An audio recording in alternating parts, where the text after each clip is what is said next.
Hello दोस्तों, मैं प्रतिभा। दोस्तों, आज की कविता थोड़ी लंबी है। युद्ध के जिस तरह के हालात हैं और जिसमें बच्चों की जो हालत है, औरतों की जो हालत है, इवन पुरुषों की भी जो हालत है, वो देख के लग रहा है कि मतलब ये बकरी उस सिचुएशन में कहीं ना कहीं मुझे दिखाई दे रही है।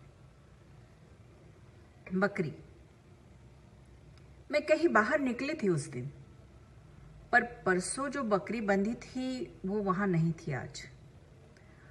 आज वहां कोई और बकरी थी। कसाई बाड़े के बड़े से चौक पर पड़ती थी मुमताज मटन शॉप। इस बकरी की आंखों में भी बिल्कुल वही खौफ था, पर इसकी आंखों में कुछ ज्यादा था, क्योंकि साथ में मेमना भी बंधा था उसका, जो मस्ती से खेल रहा था। एक औरत मटन शॉप पर आई और कहने लगी, 1 किलो तोल देना। क्या क्या दे दूं भाभी जी?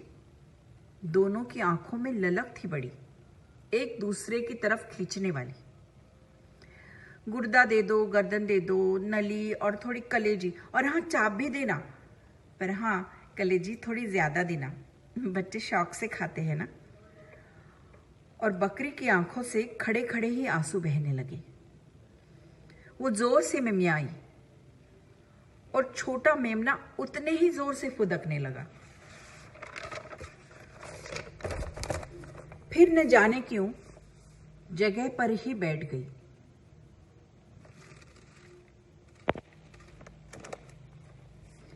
फिर न जाने क्यों जगह पर ही बैठ गई। मेमना उसको प्यार करने लगा।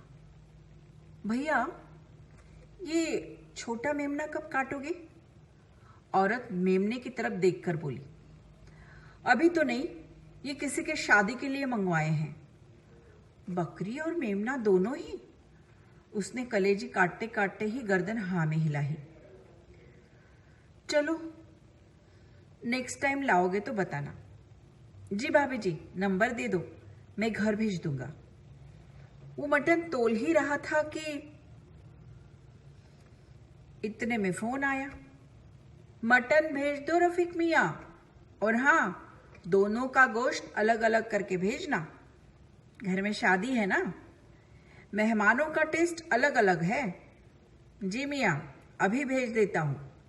बड़ी ललचाई निगाहों से औरत मेमने की तरफ देखती हुई फोन नंबर थमाकर चली गई।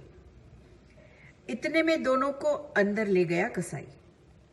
वहां इतना ट्रैफिक जाम था चौक पर, इसलिए गाड़ी रुकी हुई थी मेरी।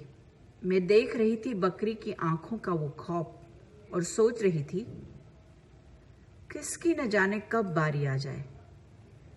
इतने में अजान हुई और मेरी गाड़ी थोड़ी आगे खिसकी, मुमताज मटन शॉप से थोड़ी आगे। दुखी था मन, पर बस दुख मनाने के अलावा कर भी क्या सकते हैं हम? नहीं।